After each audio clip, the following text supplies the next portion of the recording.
നമസ്കാരം.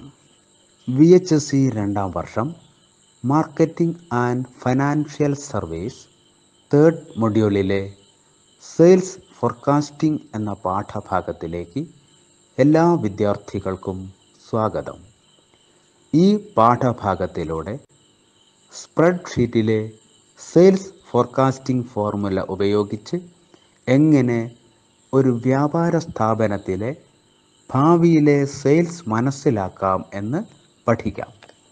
ആദ്യമായി, ഭാവിയിലെ സെയിൽസ് മുൻകൂട്ടി മനസ്സിലാക്കാതിരുന്നാൽ ഒരു വ്യാപാര സ്ഥാപനത്തിലുണ്ടാകുന്ന പ്രായോഗിക പ്രശ്നങ്ങൾ എന്തൊക്കെയാണെന്ന് ഇനിയുള്ള സംഭാഷണത്തിലൂടെ മനസ്സിലാക്കാം.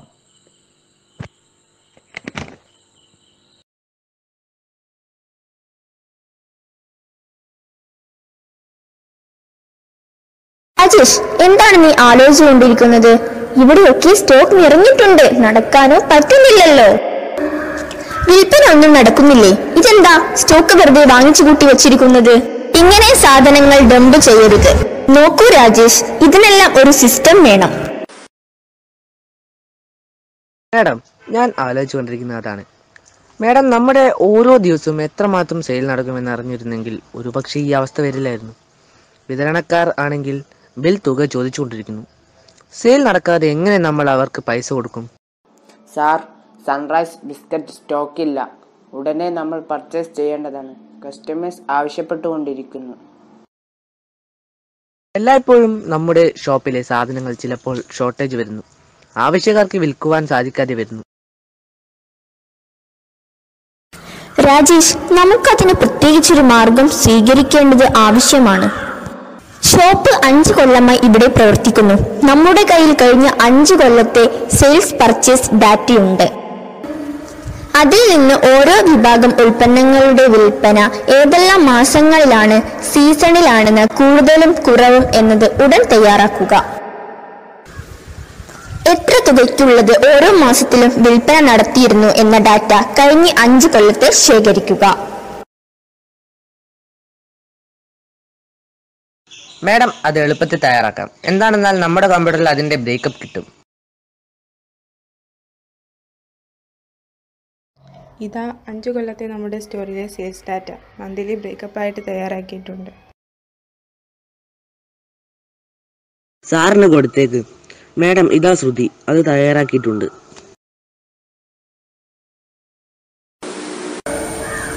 Very good.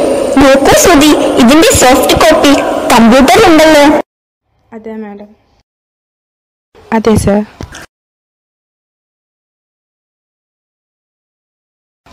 സെയിൽസുമായി ബന്ധപ്പെട്ട വിഷയം +2 പഠിച്ച ആ പുതിയ കുട്ടിയുണ്ടല്ലോ, എന്താ അതിന്റെ പേര്? അതിനോട് വരാൻ പറയൂ. അതെ madam.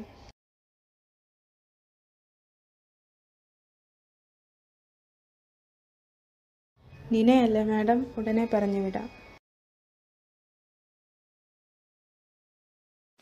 Good morning madam. Madam എന്നെ വിളിച്ചിരുന്നോ?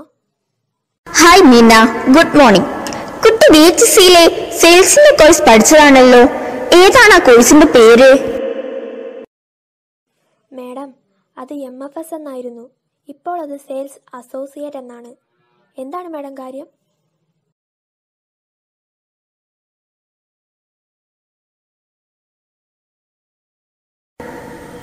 വേറൊന്നുമല്ല, അതിൽ സെയിൽസ് ഫോർകാസ്റ്റ് കാണുന്ന ഒരു പ്രാക്ടിക്കൽ ടൂൾ ഉണ്ടല്ലോ, എന്താണത്? ഏതിലാണത്?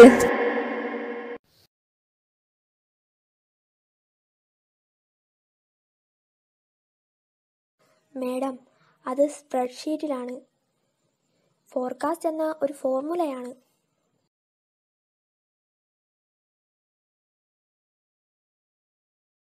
അത് അറിയാവുന്നതല്ലേ? അതെ മാഡം, ഞാൻ പഠിച്ചിട്ടുണ്ട്. എനിക്കറിയാം അത് തയ്യാറാക്കുവാൻ. നോക്കൂ മീന, രാജേഷിന് അതൊന്ന് പറഞ്ഞു കൊടുക്ക്.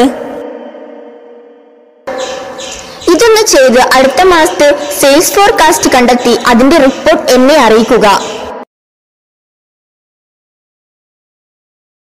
തീർച്ചയായും മാഡം.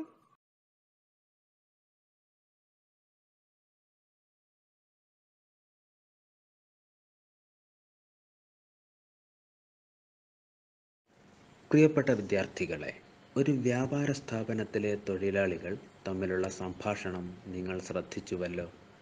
ഭാവിയിലെ സെയിൽസ് കൃത്യമായി മനസ്സിലാക്കാൻ കഴിയാത്തതുമൂലമുള്ള ബുദ്ധിമുട്ടുകളും അതിനെ തുടർന്നുള്ള പ്രശ്നങ്ങളുമാണ് അവർ ചർച്ച ചെയ്യുന്നത്. ഇതിൽ നിന്നും സെയിൽസ് ഫോർകാസ്റ്റിംഗ് എന്ന വിഷയത്തിൻ്റെ പ്രാധാന്യം നിങ്ങൾക്ക് മനസ്സിലായി കാണുമല്ലോ.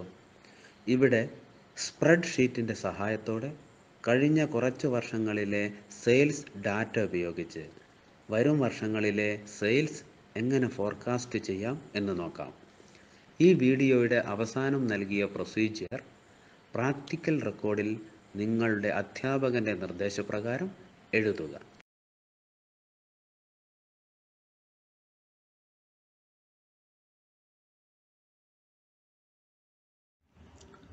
അടുത്ത വർഷത്തിലെ പ്രതീക്ഷിക്കുന്ന ആകെ വിൽപ്പന കമ്പ്യൂട്ടറിൽ സ്പ്രെഡ്ഷീറ്റ് ഉപയോഗിച്ച് എങ്ങനെ തയ്യാറാക്കാം?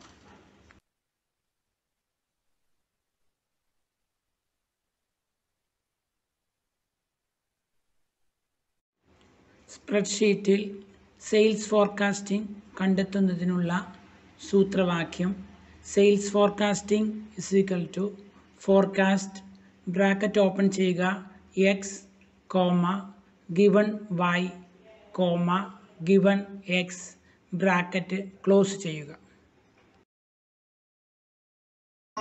സ്പ്രെഡ്ഷീറ്റ് ഓപ്പൺ ചെയ്തതിന് ശേഷം 2 കോളങ്ങളിലായി 6 സെല്ലുകൾ വീതം തിരഞ്ഞെടുക്കുക.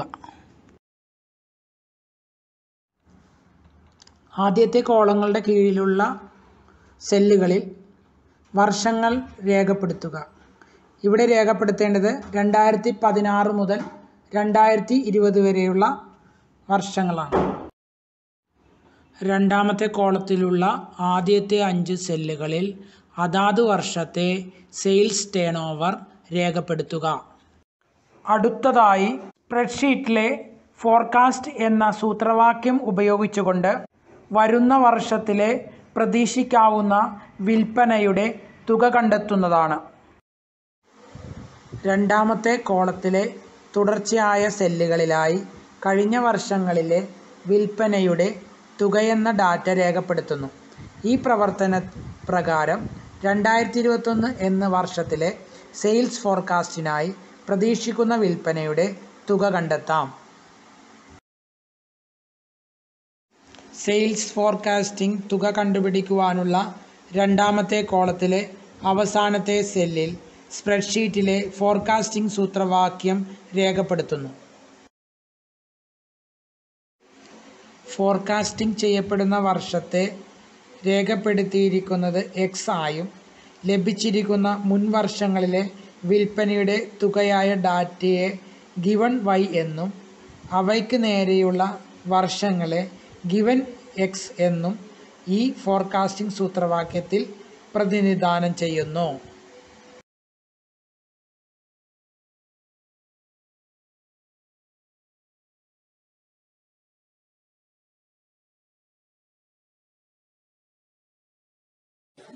We will get the forecasted value for the projected year. Here it is the amount of rupees 55,220 in the year 2021.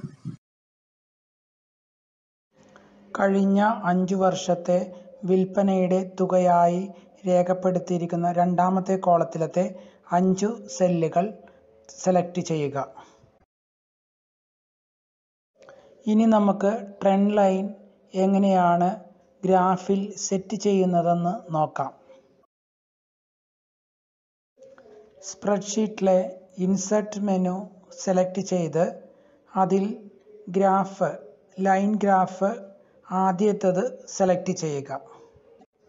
കഴിഞ്ഞ 5 കൊല്ലത്തെ വിൽപ്പനയുടെ തുകയുടെ അടിസ്ഥാനത്തിൽ ഇതുപോലെ ഒരു ഗ്രാഫ് നമുക്ക് ലഭിക്കും.